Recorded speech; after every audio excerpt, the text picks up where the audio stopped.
Good evening, everyone. We are a bit early, which is something very new. Who will start? My name is Viketuno Rio, and I'm Ehsaas Woman of Dimapur. It gives me immense pleasure to welcome you to this special edition of the Right Circle.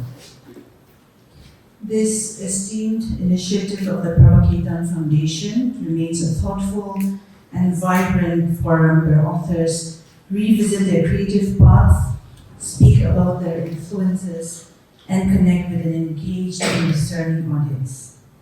This evening's gathering is made possible by the support of Oil India Limited, whose encouragement strengthens meaningful cultural conversations such as this. We are equally pleased to present this session in association with Niathu, Zone Niathu by the Park, alongside the unwavering commitment of the Ehsaas Woman of Dimapur.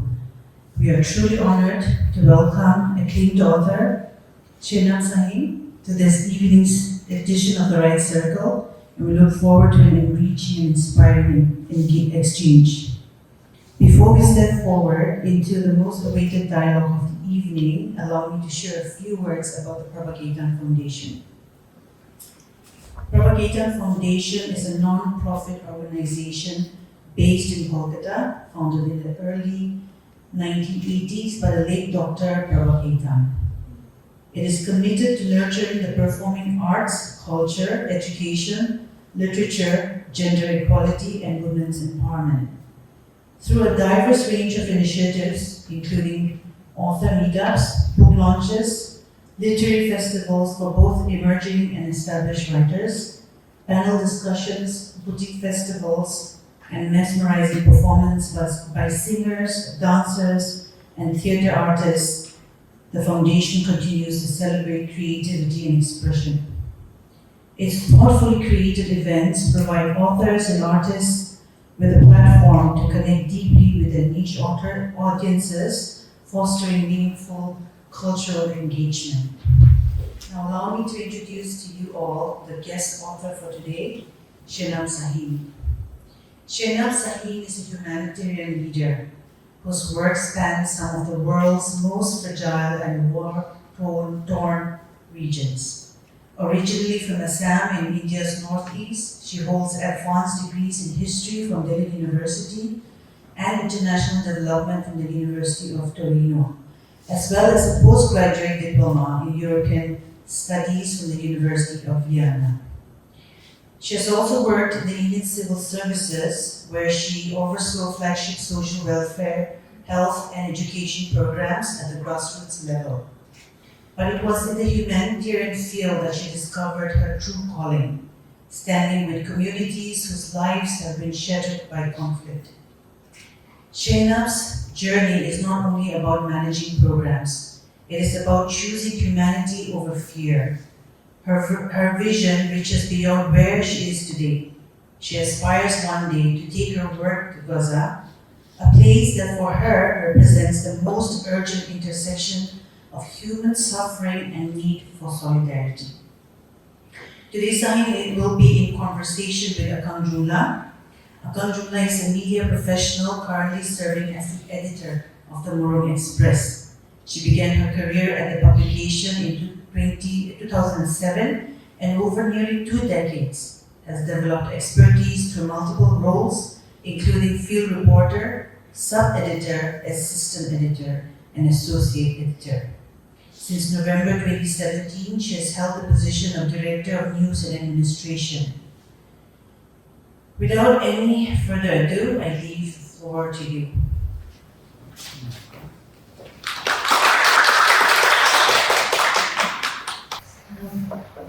Good evening, everyone. Thank you so much for your warm welcome. I always believe that the smaller the crowd, the warmer the conversation. And since all the introductions have been given very well, I will not waste our time going into that again. Shehnab, it's wonderful meeting you in person and having this conversation. New experience, new person, new engagement, new relationship, and it's always exciting when you go into that territory. this is the book that this beautiful lady has published, and as much as she's beautiful, I was commenting that the book is such a beautiful book, just the cover itself is so beautiful. And I happened to get a copy of this yesterday, and I could not resist myself from reading a few chapters, not the entire book, and to be very honest, and I've read some few reviews, and I promise that it's going to be a very engaging and enriching book for all of us. So I encourage all of us to get a copy and read all the pages. Shehnab, please tell us about how you started your book journey and why. Thank you so much. First of all, thank you to all of you for making this time here. And I know it's not a very fascinating thing to just come and listen to one person talk about why they wrote. But I promise you, by the end of this, I will probably be leaving you with some things to think about. So thank you once again, especially Abokali, for all the love and care with which you have brought me to Dimapur. Thank you so much. So again, I will start this answering this question with firstly a disclaimer and an apology. I'm not a precise speaker, which is why probably I've written a book, because this may lead to like a longish sort of an answer, but this will be, I think, the longest that I will speak tonight. I keep asking my therapist for a ADHD autism diagnosis for this reason, but she refuses this. So anyway, but it's important to understand the whole context, because a book just doesn't happen on its own.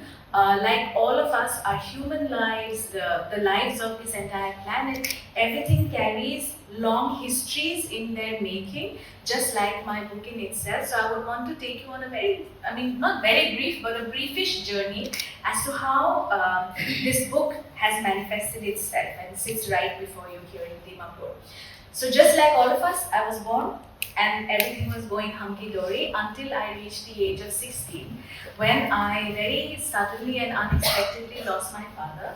I was very, very close to my father, and I keep saying this wherever I go, that when you lose a primary attachment figure that early in your life, I was only 16 years old, something shifts in your system, and it tilts and it never really comes back. For me also it did not, and at that point in the tilted axis, just like what the world would expect out of me, I wanted to become the man of the family, because my mother became a widow at 40. I have an elder brother who suffers from schizophrenia. So immediately for that 16-year-old child, I became mentally a caregiver. So what do caregivers do? They want to just up their lives. They want to become better at something. So at that point, the goals were set. Top school, I did. Get through a very good university, I did. I went to study history in St. Stephen's College, and then after that, pass out with like a first class, I did. And then what do? You try to do good by your family, and you try to do good by society. So what do? You try to crack civil services, especially from our side of the world. It's almost like a mantra that you have to. And also because my father was a police officer, so there was a bit of that tug in the blood also that, I would want to do this. Although that's not how I had, maybe now I can tell you in retrospect, maybe that's not how I had envisioned things to be, but it sat, on that child's mind, okay? So then I started preparing for UPSC. For the first 2 years, it wasn't working out, and by then money had also run out at home, and I wanted to not. And UPSC and like APSC, UPSC, eventually I got through APSC. These are hard bargains. You never know what happens or doesn't happen. And I couldn't at that age in my early 20s just spend the rest of my life doing just that, while I was missing out on, say, prelims for 4 marks, 6 marks, and I didn't know how to keep on and on sustaining this, with a dependent family. So that's when plan B started taking shape in my mind, because jo bhi ho, I had to take care, I had to make something of me.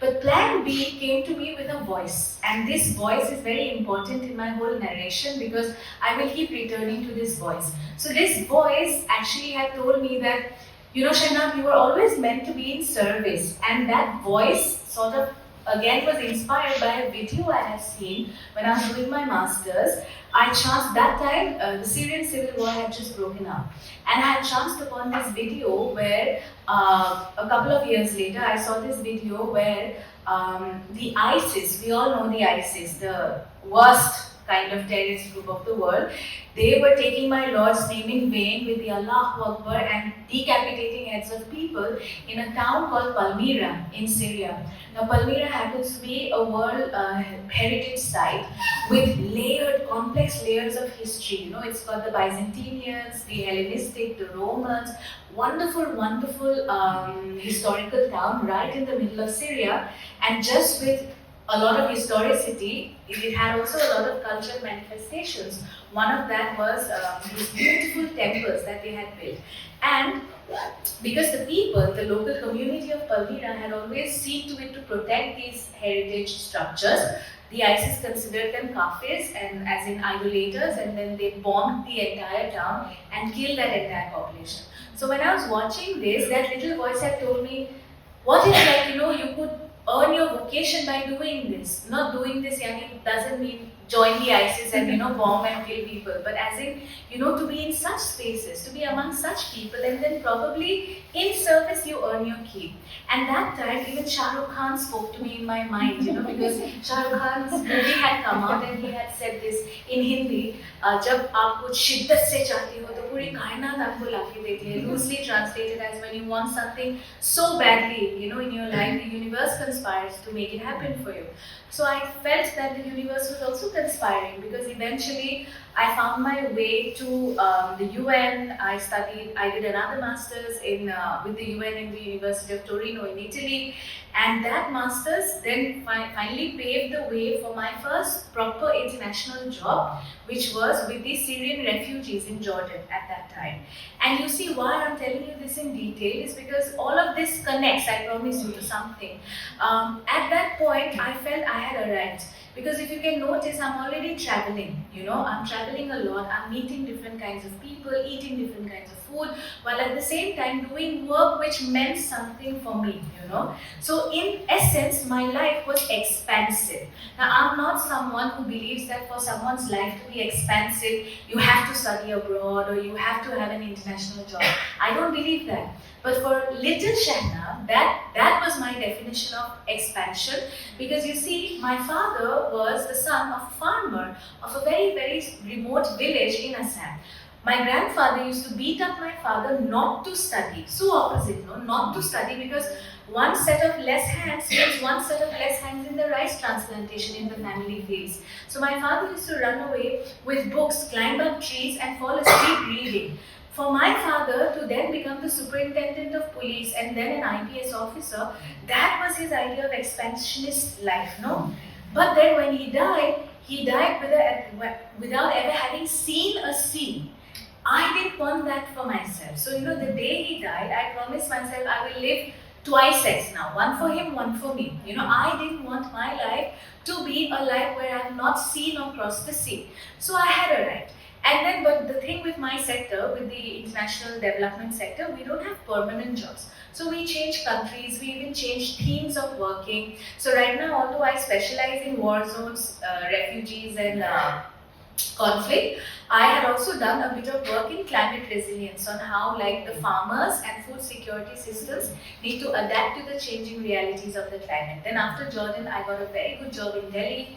But I was leading a South Asia profile where I was handling climate partnerships and communication for India, Nepal, Sri Lanka, Bhutan, Myanmar. Okay, so you see that expansionism had continued. But then in Assamese, I'm sure through Nagamese you'll also pick up, there are these two sentences that Teze Tani said. Okay, that my blood pulled me back. Or there's another thing called Honey Bear. This planet Saturn, is supposed to have like a maleficent impact on your life. Now in retrospect, I truly believe it was an interplay of these two things, because a friend of mine told me, you know what, this time APSC is going to be clean. I was like, okay. So, you know, when she said that to me, I was like, okay, then let me give it. She never followed me, she didn't pass, I did. And that sort of returned back home in 2019 was probably one of the most defining, blunderous 4 years of my life. You see, for people from our side of the world, including from Nagaland, Manipur, Mizoram, Assam, and all the rest of the northeastern states, when we want to become or when we are asked to become someone, we have to leave home. No? So I also had left home, I'm sure like many of you. And when I returned home in 2019, unfortunately, I did not find the home that I had left behind. This is a very personal opinion. I have not sought any validation about this. I did not find the home of my father's time, my appa's time, because when the blood was pulling me back, it was pulling me back to a sense of community, which is very characteristic of our parts of the world. It was bringing me back to these courtyards at night where you would see 1,000 fireflies, or before sleeping, somewhere in the suburbs, you'd hear like a fox howl. None of this. And for the first time, I felt surrounded by people who gave me the impression that we know everything, you know. I believe very strongly that in order to grow, you first have to agree and accept that I know something less. And that I have the humility to want to learn more and to grow.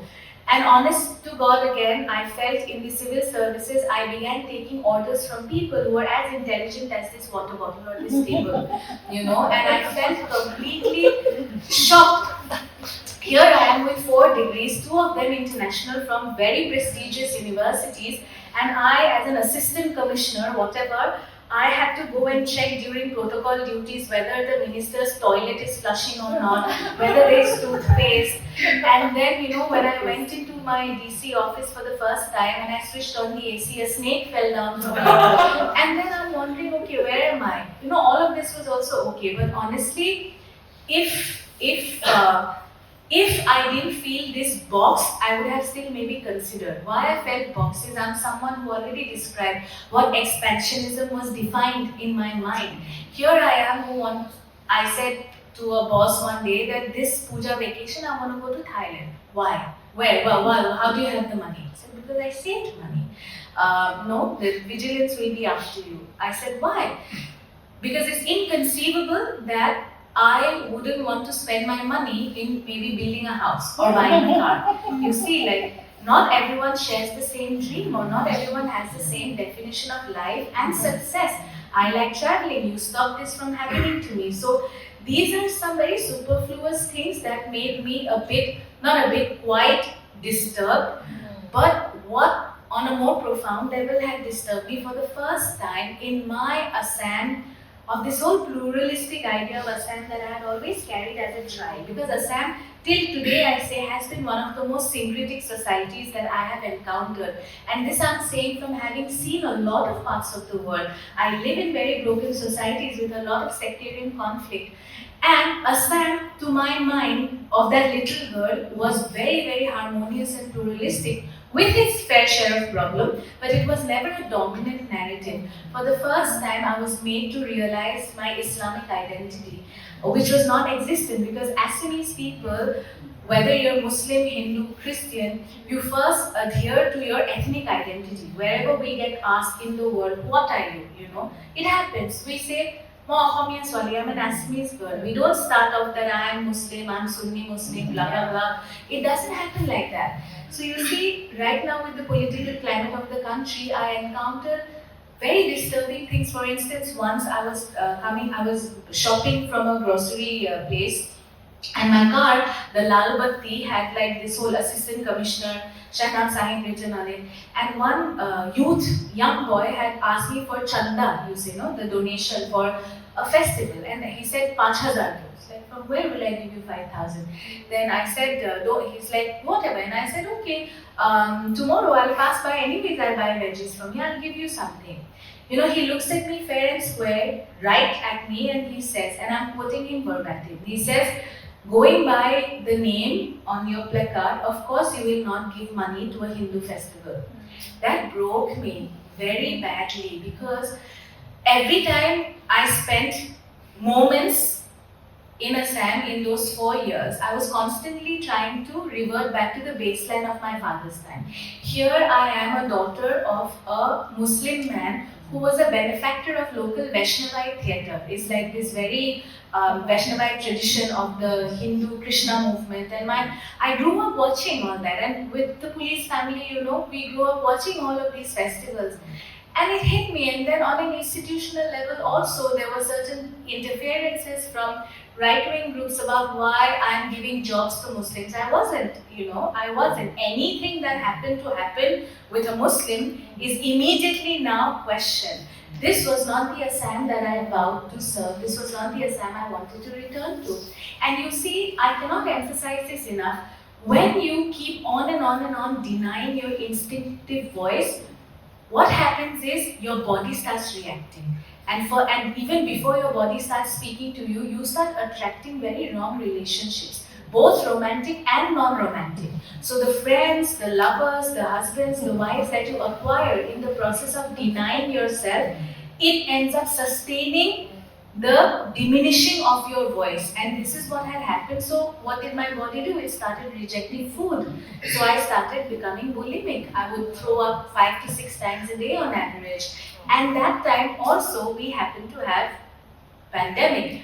During the pandemic, where the world went inward, I went outward because I was a frontline government servant, 18 hours of work on foot, and there was no precedent. And I had the glamorous duty of manning a 350-bedded COVID positive quarantine facility where I also had to go and check the toilets. I remember the amount of abuse I had suffered at the hands of people who were coming back, mostly men, because I had to break the news to them that, honey, you're not going home from the airport. You have to do the RAT test and stay back for 7 days until your results come. One fine day, these men had chosen to reward me by giving me an art installation in a toilet where they had inverted the bottles of Bisleri like a flower bouquet over their own turd. So you see, from everywhere I was crashing. I was bulimic, I was unhappy, I couldn't relate to the idea of home. Finally, end of a long story, I decided that I need to now start retaining my sanity by recalling what home used to be for me. What better way to do that than, I will not say pick a pen, we don't write with a pen an entire novel. I picked up my laptop and I just started typing. And as I started typing, I had nothing in my mind, no structure, nothing. I just closed my eyes because I remember this very well. I closed my eyes and I thought, Shehnab, why did you come back? And the other voice is like, because it's home. But where is home? What does home mean to you? Home was at that point a sense perception. It was a smell that came to me, which was the smell of tea. I'm a coffee drinker, I hate tea, but tea inevitably is an association of home because my family is from Upper Assam, so every time I would go back on a road trip to Upper Assam, the smell of tea would waft in the air. So I always say this, that I had no structure as to how Color My Grave Purple came about. It happened to me. The stories happened to me every time I was trying to delve deep inside as to why I returned for home. So the first story is about tea. The second story is about opium because in process of my work, there was a lot of this term being thrown, Kanya. Oh, it's a Kanya officer, it's a Kanya peon, it's a Kanya manu. So I was interested, so I would think because by then I was observing a lot because there was no one and nothing to speak to really, because I of course it goes without saying that I'm an avid reader and every time I would carry a book to the DC office I would get comments like, why, what are you reading? They'll actually, ADCs will snatch my book and say, we don't only read, signboards, what are you doing reading? Come read, so all of this, So you see, Kanya, and then I started thinking about it, and then I started reading, about the term Kanya, because Kanya comes from the word Kani, which means opium in colloquial Assamese. And as it is, I'm a history nerd, and this is one thing I've done throughout my life, is I would consistently read no matter the situation. So then I read a few very interesting papers about revisionist historians who were challenging how the British had actually, in order for their plantation economies to flourish, they sort of degraded the labor force of this part of the world as kanya, that always stoned and always had opium. But the point is, our laborers did not need to work for you in order to feed themselves. So anyhow, so this is how it happened. So the second story. So eventually then the last thing I did was, I was by now very used to denying myself my instincts. So I did another last thing, which is to take advice. I don't take advice. Because you see, I like being accountable for my mistakes and I like celebrating my own achievements. But I did a good, instinct denial. I sent out 2 of my stories to kind friends. They got back saying that this is fantastic, why don't you write more? And this is how Color My Grave Purple started taking shape. So it started taking shape in this format because it's a collection of 10 stories. Each of the stories corresponds to a theme of historical relevance to Assam. Why history? Because that is me. Anything I write will inevitably be drawn from the past and history. And why the 10 stories? Because each time I decided to work on a story, it became a grounding exercise for me. Anyone who's ever been in therapy, you will know that your therapist will tell you what you want to do as a way of grounding yourself to manage your emotions. For me, it became an exercise in grounding. So in brevity, writing Color My Grave Purple was nothing but an act of survival for me. And as I started writing more and more stories, I got a bit ambitious that, stories that, first of all, English language fiction writing, at least from Assam, is as it is very scant. And when they do travel to the mainland, there is an overemphasis on insurgency, violence, and our responses to it. I am nobody to take away from it. Of course, it's our lived reality. But I did not want an erasure of all the rest of the beautiful things worth talking about from my home, just the way home in itself was getting erased from my mind due to everything that was surrounding me. So then I started getting ambitious, the book started taking form, and because writing kept grounding me, I started feeling better. I could find the strength in me to find my way back home, which is in war zones. So I'm so relaxed under missiles and airstrikes, So I found the strength to activate my networks from the past. I interviewed for a position because God leads you to not where you want to go, because I had wanted to return to Jordan, but God leads you to where you need to be. So God led me to Syria. And I wasn't mentally prepared because I also, just like you, was very used to seeing a certain image. But the moment I landed in Syria with a half-baked manuscript, everything fell in place. The bulimia dissipated. The mind opened up. The heart started fluttering again. And eventually, Color My Grave Purple took the shape that it did. And now I will shut up because this is a very, very long, Grave Purple in 2023 when I landed in Syria in the first 6 months of being there. So that is something that we have agreed, because the book is new to me, and for me to just ask questions without actually understanding the book, I would be very pretentious and fake.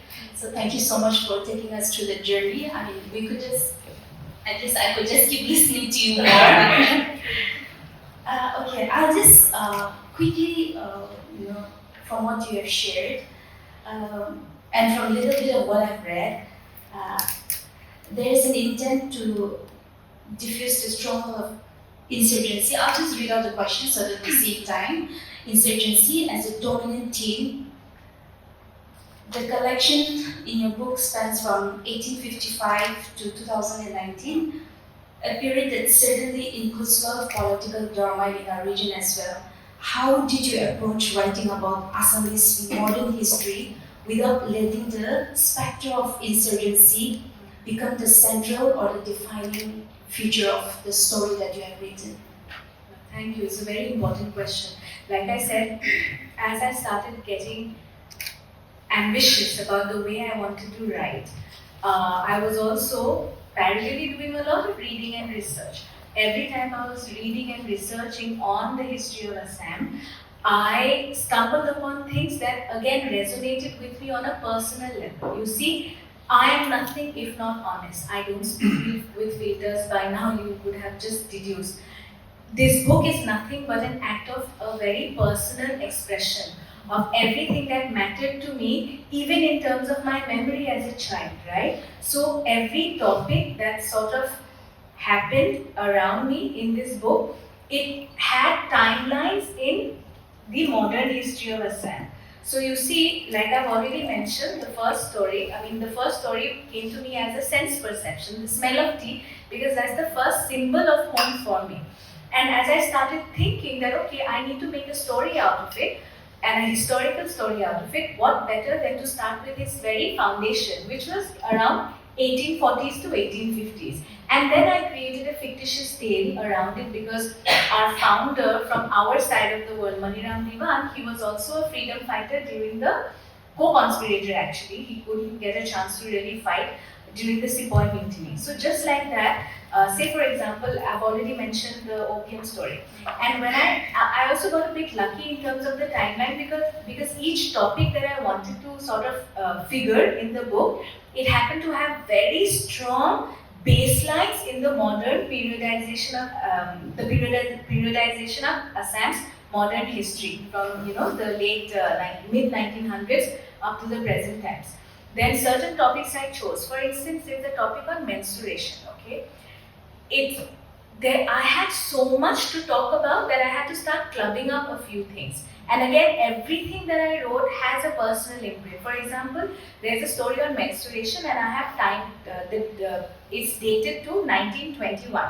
Why? Because 1921 was the non-cooperation movement, and in fact, and this is also the magic about this genre, because this is a work of historical fiction. So I, as a fiction writer, get the creative freedom to weave fictitious tales, but at the same time, I cannot be callous in my handling of historical events. No, I can play around a little bit, but I cannot change events. I cannot change dates. Why 1921? As I said, non-cooperation movement, and in fact, Gandhiji had arrived to Assam at that point. So I brought together two very eccentrically different things, like arrival of Gandhiji, who was a colossal figure, not even in the nation. By then, his reputation had almost reached all corners of the globe, right? But even he could not help Mamuni, the little girl, with her woes of menstruation. Not that they interacted in the chapter. I don't want to give it all away because I hope you read it. But not even an episode of that colossal impact could have any impact on a little menstruating child. And this was important for me personally. Why? Because I was menstruating when my father died. And no one from my family had actually stopped me. Okay, I don't know how it is in your societal norms. Like in Assam, for example, Muslims have it slightly less harsh. Hindus have it slightly more harsh. But we appropriate culture, from one another. So, although my family never stopped me, I was so indoctrinated to believe that I am impure, I am polluted, that I never touched my father and bid him goodbye. That stayed with me as a massive trauma. So you see, I thought that if there is a 0.00005% chance that I will be disturbing my father's journey in the afterlife because I polluted him on account of me myself being polluted, I'd rather not even say goodbye. So I had to write that sorrow into a fictitious tale, you see. So these are the ways that a lot of personal chapters have, come into this book, but with the ambition of placating them in a timed historical manner. Wow, such an intelligent writer. One more question, and I'll keep it open for the house. We still have some time. I can take it later. I have more questions, but yeah. You have used a lot of untranslated Assamese words. I've underlined a few, like bao. For us we use it as an Assamese, but it's an untranslated Assamese word, right? So I find it as a very powerful political and artistic choice when it comes to language. So my question is, can you elaborate on your decision-making process regarding language in the collection, where there are moments, when you felt the need to translate a concept or a word for a wider audience, And how did you balance that towards the goal of decolonizing the entire narrative around language? Long answer, huh? Because 3 questions. yeah, because first of all, there was never an intention to erase the Assamese-ness of the work. Never. But at the same time, the intention was for Assam to travel across the world. Okay? So I would not translate words which to my discerning mind would be compromised if I had translated them. So of course I had left them because it is the onus of the reader to then delve into the etymology of those words. This was very deliberate. I would never ever gloss over the spirit of the word or the intent behind the word for it to make sense to the reader, because I keep saying it to again the peril of my own literary career that I did not write with a reader in mind. As I said, I wrote for myself.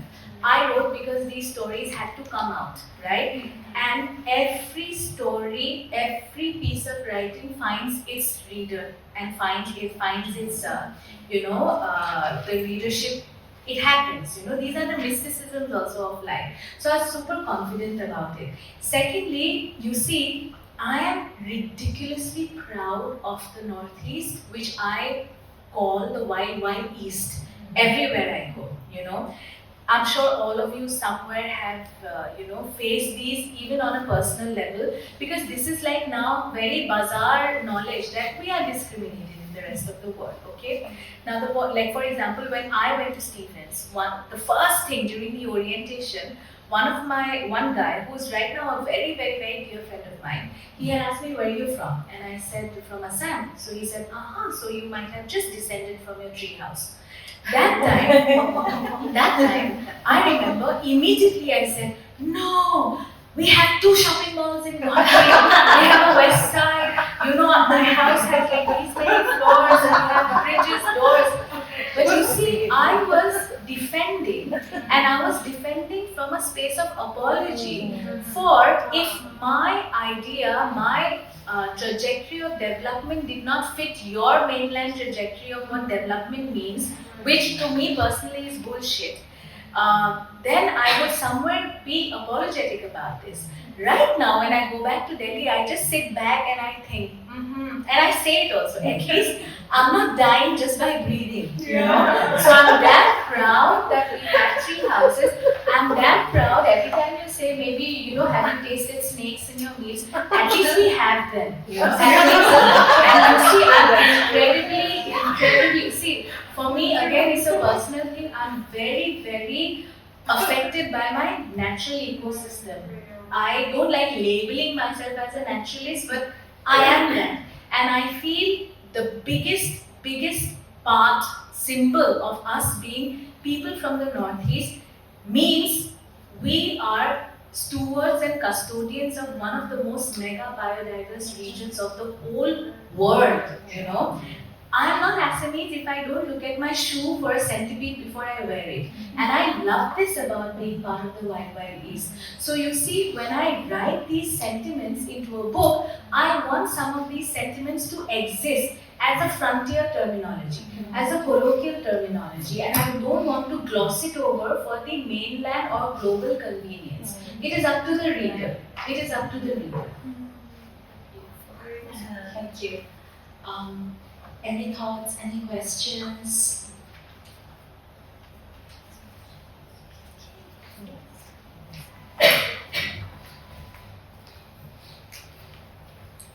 Hello. I think I'm really enchanted tonight. You have captivated my mind and heart, and at the same time, I'm like in a dreamland. You took me to a world where I'm filled with overflowing joy just by hearing you. So I have not read your book yet, but I'm sure I'll read it tonight if I get a hold of your book. But I'm so curious, not about the book. Read it tonight if I get a hold of your book, but I'm so curious, not about the book, but you as a woman and also as an author of this book. When I hear your narration, the way you have narrated it very beautifully, but at the same time, I see so much intelligence in it because it takes that much intelligence to narrate it that way so that you can captivate our mind and heart and also able to make us understand you even without reading your book and also given us the best trailer of your book. So I want to really give you a big applause for that. And so when I heard you speaking, these thoughts came to my mind. Intelligence is not just intelligence, it's not just wisdom and knowledge, but I believe that intelligence I will define tonight by hearing you, it is artistic. Intelligence is art. And the way you talk about the little girl who was going through menstruation, and it has to do with you, it has to do with your story. And that was really brilliant, right? Even though I haven't read it, it seemed so brilliant. So as a woman, there's something that I can relate to you, and I get a glimpse of your mind, and that glimpse of your mind share a resemblance to my mind. So I want to know how you, as an officer, a civil officer, where you are dealing in a world, because men are considered, the world defines man as rational, very, very realistic, full of logic and analytical mind, and they think that woman has no analytical ability, no logic or no rationalism in a woman. A woman is full of emotions, but I will always debate that emotions is also intelligence. Without emotions, logic will lose its value. So, and logic without emotions, or even emotions without logic also lose its depth. So, as a woman in the field of civil service, how do you're intrinsically so artistic, as an artistic being, how do you survive in the world where you use so much logic with the rational being people around you? I really want to know that. Wow. Thank So you. you need to have me invited for like 6 more sessions. Thank you. No, but you asked a very, very important Why question. just I'll tell you dinner? why. Firstly, you must have done something yesterday, huh? This is why this question is coming in this fashion. No, but it's a very important question. Again, it has to be answered in very many ways, not just one.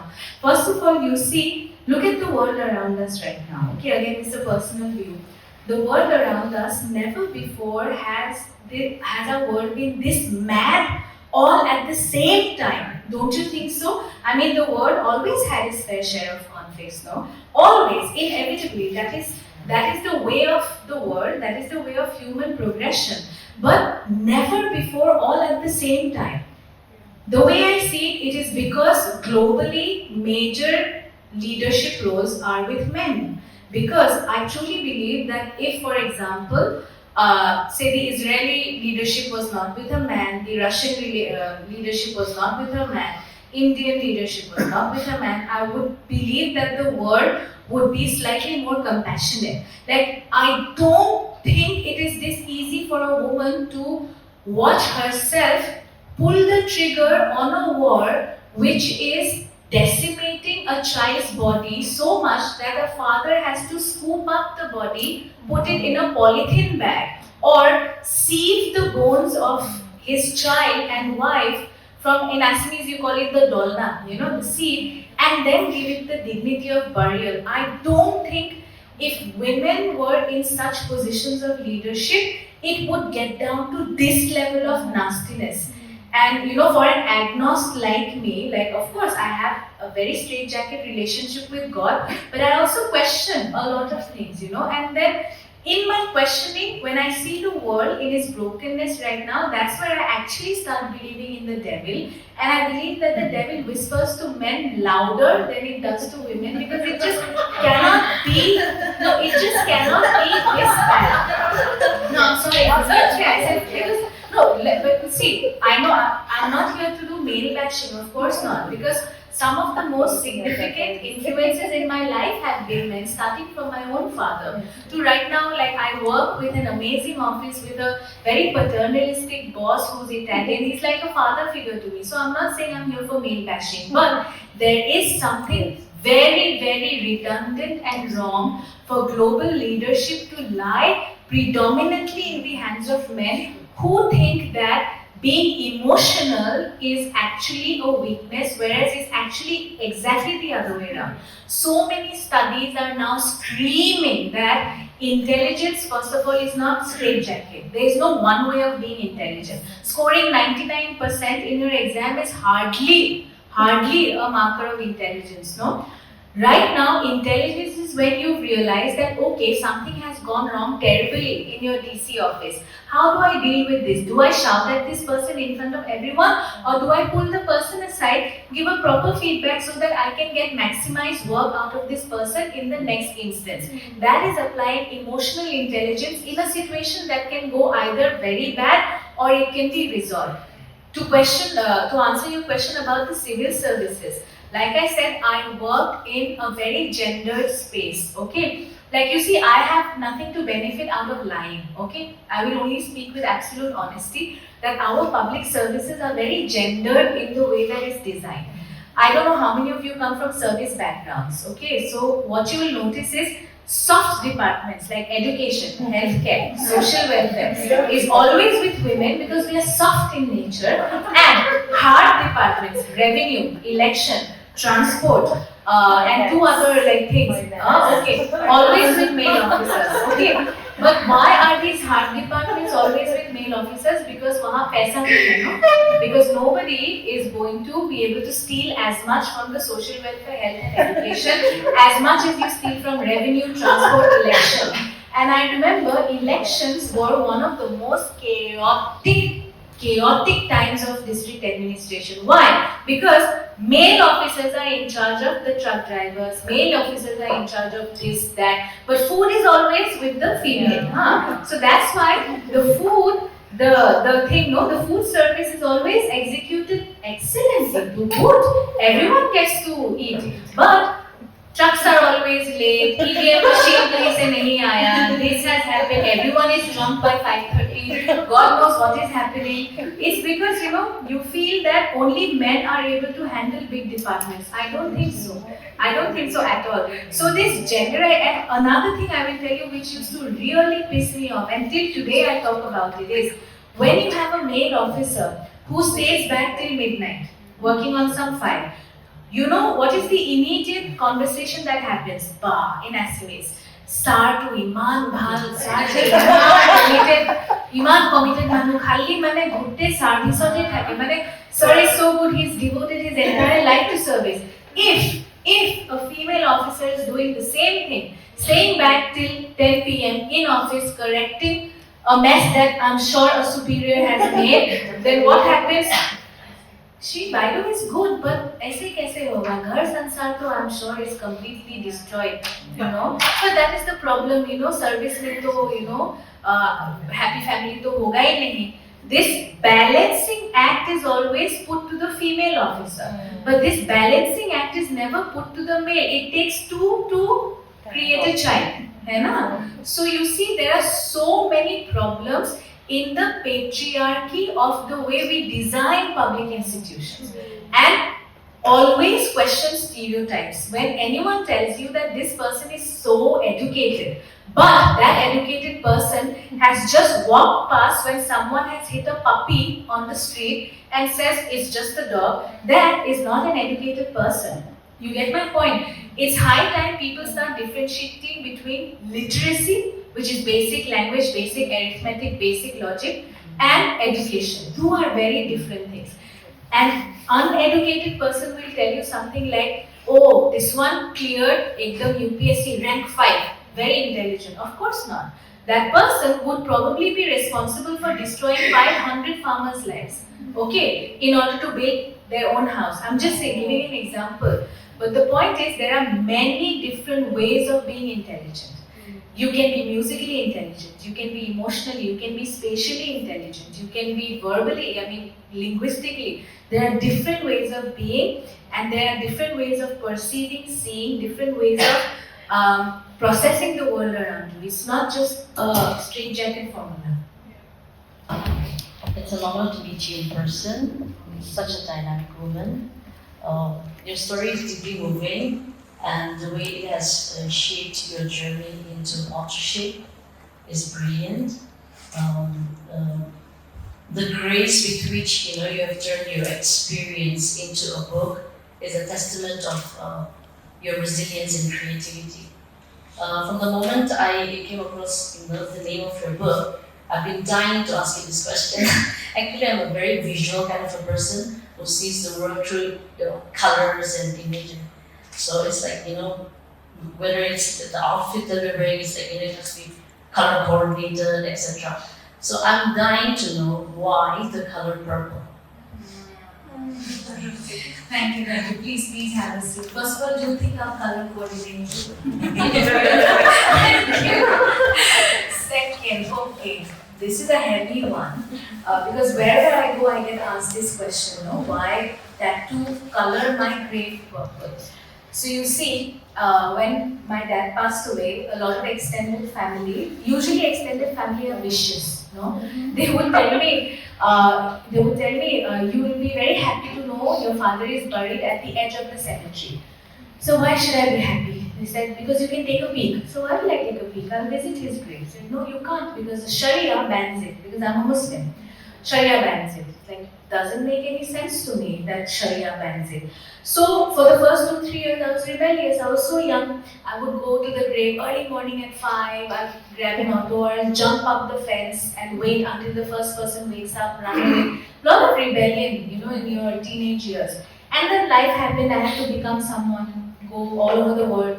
Eventually, I didn't go. I was like, I'll pick up this battle when I arrive in life and when I come back as somebody. I came back as somebody, very moronic thought process, but I thought I had arrived as an assistant commissioner. I went, and my dad and I, we used to share a common love of red roses. So I took a bouquet of 13 roses, I think in 2019 or 20, and I went to the grave thinking, now who'll stop me? Now I'm like the Baido and all this. My uncle just walked in, but the chowkidar stopped me, and he said, you can't go. I said, of course I will go. Then he stopped and he said, we will deal with you very violently if you take another step. He said, we will call the entire mohalla and in a sense like assault you, beat you. Again, that broke me into several pieces, several. And then as I was writing Color My Grave Purple and the story of insurgency, because you see, insurgency is a titular story, but yet it doesn't take away the entire focus of the stories of Ehsaas. So when I was thinking about this story, chapter 8 is a bit semi-autobiographical, okay? So here, which is the titular story, Color My Grave Purple, I was thinking about my father. It's still very difficult to think about him. I remember from in my childhood coming across this sentence my father used to say that to his friends, wherever he would be posted, he would plant trees, and mostly this Ehsaas tree because it was his favorite. And he would tell people that, I never get to see the fruit of my own labor because I keep getting transferred. How will I see this? And it stayed with me somewhere in my subconscious. So as I was writing this story, and I wanted his character to be somewhere reflected, I tried to do in fiction what I could never do in fact. For all of my talk of empowerment, for all of my talk of being educated woman of the world, I still cannot visit my father's grave. And it's so ironical because I live in Muslim countries where I have actually prayed over graves of my friends and family who've lost a lot of people in the wars. I've gone and prayed over Shia grave sites, Sunni, Alawi, Ishmaeli, but I can't visit my own father's grave in Guwahati city. So I felt, first of all, that let me in fiction give my father the joy of having a canopy of his favorite purple flower, the Ehsaas. And in writing his story, not his story, but writing this fact of his death and the grave, if I can't visit my father's grave, I wish the world will visit his grave with me through my story.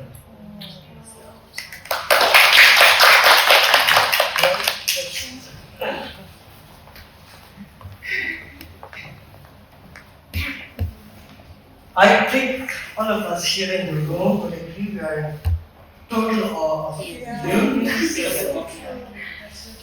Completely gobsmacked. Your usage of the literature, like the technicality of writing. Of course, I'm not a writer, but I think it was such an interesting way of how you've created this book.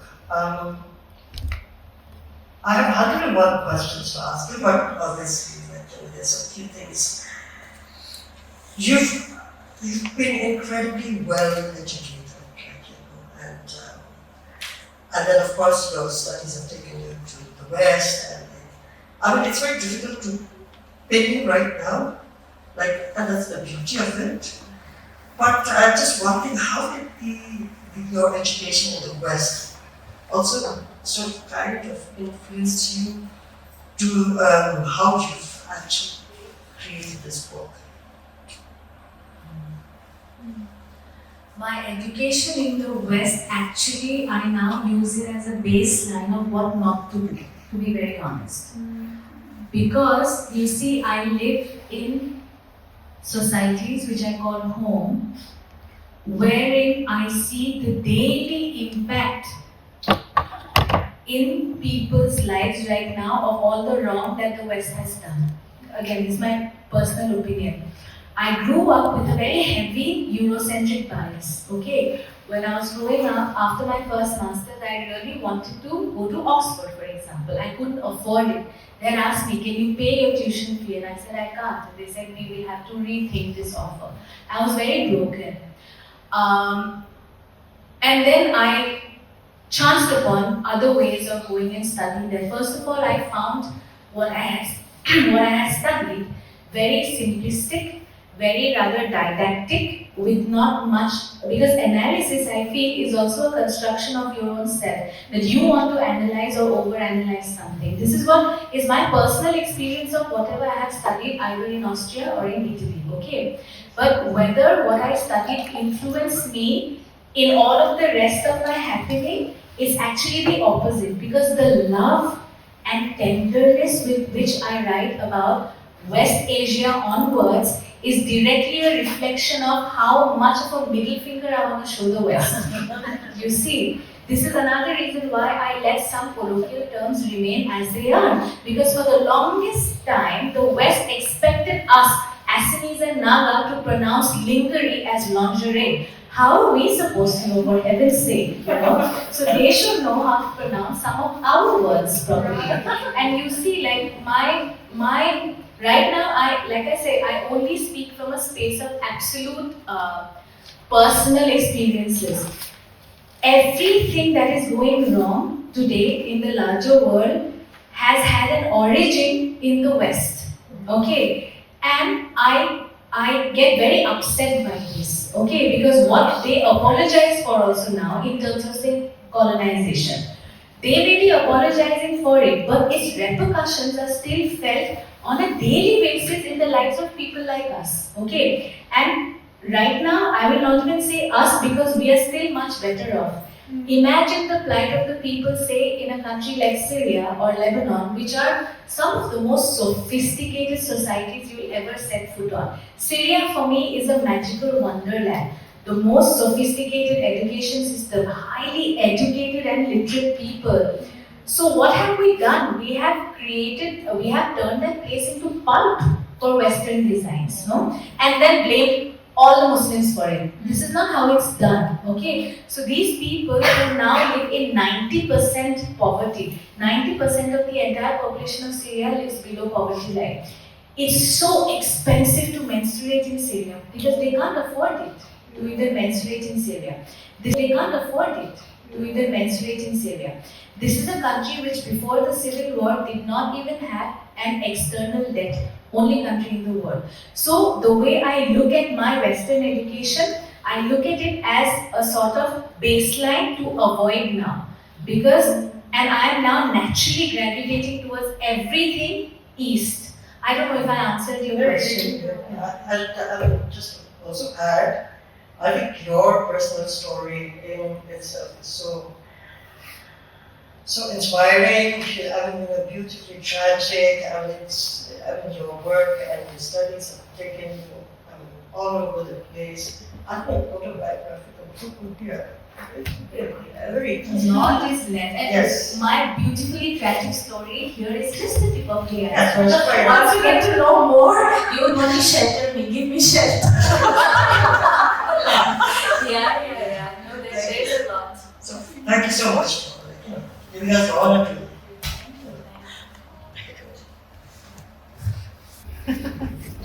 I think it's safe to say that among all the bright circles we've had, this is one of the best. Awesome. And I say it very sincerely. And my apologies to the other officers here. I also realized that you're the first Northeast otter. Because it's been one of the most relatable, engaging, enriching, all that. It's been a privilege to hear you. I have a question. I am a big advocate of obviously reading. I have a bookstore and a library.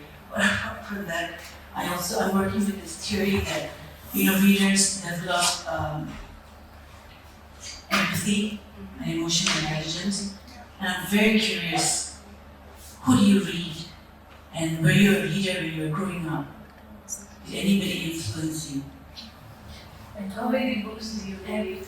Yeah. But for lack of a better term, I would say I have always been a fiction home. Only but of late, I recently chanced upon Robert McFarlane's Is a River Alive. I don't know if you have read it, but that book has again opened my eyes to a different way of writing non-fiction. Why someone as dramatic like me will never be drawn to drab non-fiction work, no? But so as you keep pushing yourself to read, you are also pushing yourself to parallel universes. This is the way I see it. And Robert McFarlane's, I never cried so much with a description about a mushroom because that is the way he wrote. And now this year my goal is if I read a fiction, I will read a non-fiction. Okay, but to answer your question very straight, I am heavily influenced by two authors. One, of course, being Amitabh Ghosh. Second is Marquez, because you see, with Amitabh Ghosh, his writing has, first of all, history is his beginning. The first few work has been very, very, very historical fiction, no. But with Amitabh Ghosh, I don't see any faff, any fringes around the storytelling. It's like a storytelling of a quaint little Naga village where you're sitting around a fire and an old, beautiful grandma is telling you a tale about the ancestors. There are no fringe elements or no global analysis or no colonial constructivist, deconstructivity, whatever nonsense. No, it's just storytelling. So I was very enchanted by the simplicity of his storytelling. Why the topics have been so dense. So, and interestingly, I wasn't a fan of Amitabh Ghosh with his famous Ibis trilogy. Of course, I'm a big fan of the trilogy, but I didn't start with that. For me, it was the Calcutta Chromosome, a very small book which, how can someone write like this about the onset of the malaria identification and the cure of malaria? It took me to another universe. Similarly with Marquez, now his is not this straight and didactic. He brings in all the esoteric elements with which I relate home. Because who are we if we don't converse with one of the spirits, it's a part of our existence. So these two authors really, really heavily influenced me. And tales, like I said, I have been a fiction home, but for a fiction home, I also have been naturally very influenced by historical fiction, right? So one of the books that completely took me to again another galaxy was Gone with the Wind. As a young girl, because you see, another important element that people maybe miss out on is that slavery was painted in a different way. I'm not saying that this was correct, but that there will always be cracks in any institutional systems, whether or not that institutional system is correct or not. Of course, we don't agree with slavery, no? But there they showed that how some of these slaves were not happy on being emancipated because they were actually living like family members of the planters. Now again, I'm saying this doesn't mean that slavery should have stayed for the sake of those two happy people, but just these fault lines of anything and everything of this world, no? Everything has a fault line. Like in Syria, we as internationals are right now in a very precarious situation where we say we don't necessarily support the now regime because the now liberators are former Al-Qaeda, for example, right? We don't know if this is a happy thing. We are still waiting to watch. This doesn't mean we support the regime, the dictatorship, of course not. But to say that everything was horrible and everything was worse during the Assad regime, can't even say that. So this is the greyish nature of human existence, which I loved reading about these greyish things in historical fiction. So Amitabh Ghosh, Marquez, big influence, and now Robert McFarlane.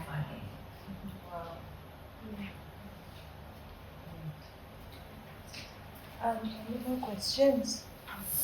Any more questions? I'm sure we have lots and lots of questions. Are you a humanitarian or are you a poet? Like, just help us understand how much of you as a humanitarian is, all this inspiration goes into your writing, or as a writer, are you inspired to be a humanitarian?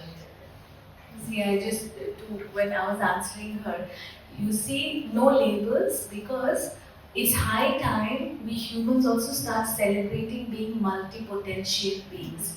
Society indoctrinates us to believe this horrible sentence, master of all trades, what? No, jack of all trades, master of none. This actually was supposed to be a gift for people like us who like to do everything, but with a slice of a slab. No, but you don't specialize in one. It's one of the most gaslighting sentences I've ever encountered because ancient up to medieval philosophers were everything. They were mathematicians, they were musicians, they were lovers, they were like rulers, they were everything at the same time. I want to do as much as I can before I enter eternal sleep. Yes. That's my thing. Because again, you talked about Syria. We want to know more about Syria. You invite me again. Yeah. Oh my God, we're so I don't have words to really describe what we feel right now, and I speak for everyone. I got to know that you're the first author from Northeast, and not only that, you're the first author that we can really relate with and find whatever you're saying, every single word so interesting. And I wish we had enough time to ask you like thousands of questions, but we'll probably end with just one question that I have for you, and that's coming to craft now that we have, heard about your story. Now we want to know how you do it. Did you have you always planned to? You've shared already your inspiration for writing, but have you always planned someday you're going to write something, and what's your future plan? Are you going to keep writing? Are you going to be master of master of all trades, or are you still going to continue working in Syria and the work that you're doing and then continue writing, or what's your future plan and how do you write? We want to know a little bit of your craft process also. To answer the first part of the question, I think it was always in my environment, in my universe, that someday something will be written. I just didn't know when, how, and where. Because my father was a police by day and an author by night, a writer by night, I would say. Because some of my fondest images of my father is like him coming back tired, but still writing up to 2 to 3 a.m. He's written, I think, in Assamese, 7 novels and several short stories. But he's most famous for short stories, which is why I followed his footsteps for the first collection as a collection of short stories, as an ode to my father. Writing, and someone who whose environment is constantly surrounded by reading and writing, someday I have to stop being a reader and also be a writer. But it happened to fall on me during that time where I said it was an act of survival, and this also makes sense because it then makes me rationalize why I was suffering in my soul the way I was, because everything somewhere is predestined. Because if I didn't go through a lot of those experiences, probably I wouldn't write with the relish with which I wrote. Secondly, you see, being a humanitarian worker, I don't look at it as a job, I look at it as my lifestyle.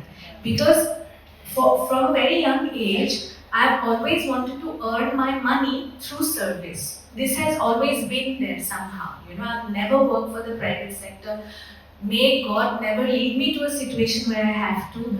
I've always wanted to be in service. And being in service doesn't feel like a job for me. I skip and hop on my way to work, So that means I would want to continue, not just in the Middle East, but everywhere where there are people hurting, where me lending a hand can help bring about something positive, and then you get paid in tax-free US dollars. Who hurts in this situation? No one. So you see, I would always want to continue living my life like that while continuing to write.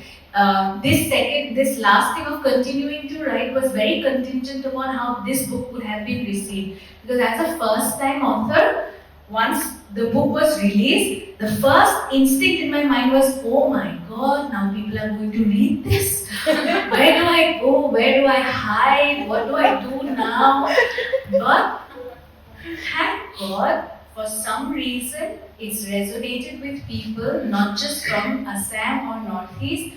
It was released on 13th December. It's already on the second print in 2 months. Wow. So maybe something I have done right. And it's being picked up by national media. Not that I'm not someone who cares about being acknowledged, this frontier. I like being a frontier people. I like being a marginalized population. I have no issues. What I don't like is to be abused for being from the margin or being frontier. So I don't particularly care, but what's fascinating is how the mainland readers are relating to this in a level that I cannot explain so far. So this has also given me the confidence to go on writing. Yeah.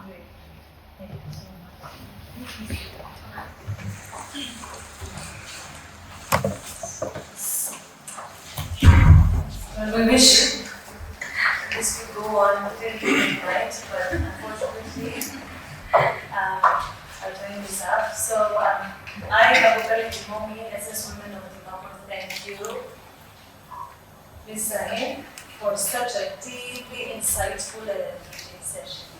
Your reflections have truly broadened our perspectives and made this evening both meaningful and unforgettable. Our appreciation also goes to our friend Akangjungla for steering the conversation so gracefully and shaping it into such a compelling exchange. Thank you so much. Once again, we're thankful for the support of Oil India Limited, whose association continues to reinforce the Foundation's commitment towards the growth of art and culture. Our heartfelt thanks as well to our valued associate, Zone Niathu for graciously offering this elegant venue every time and creating the perfect ambience for tonight's gathering. And finally, to all our distinguished guests, your presence adds immense distinction to this occasion. It is your thoughtful participation, discerning curiosity, and enduring regard for literature that confer true substance and significance upon gatherings such as this. The cultural wealth of our nation is shaped by the many communities and traditions that coexist and contribute to its identity. In keeping with this spirit of inclusivity and in appreciation of artistic heritage, we are honored to present the author with a pair of terracotta artifacts. Terracotta artifacts, as we all know, are objects made from baked earth, a type of porous reddish brown clay fired at relatively low temperatures. These artifacts include a wide variety of items such as sculptures, figurines, pottery, and architectural elements, and they have been used for millennia for decorative, functional, and spiritual purposes. I would like to now call upon Atoho Jakhalu to felicitate our guests. And for our processioners, we would like to present her with the traditional wooden plate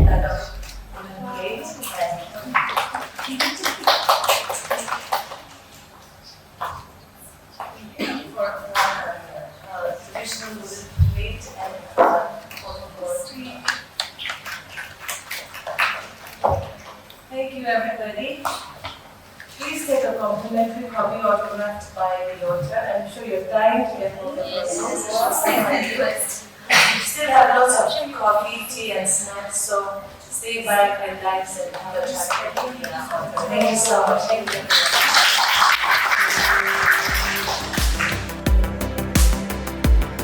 काहे चोटी बतिया बनाए बलमा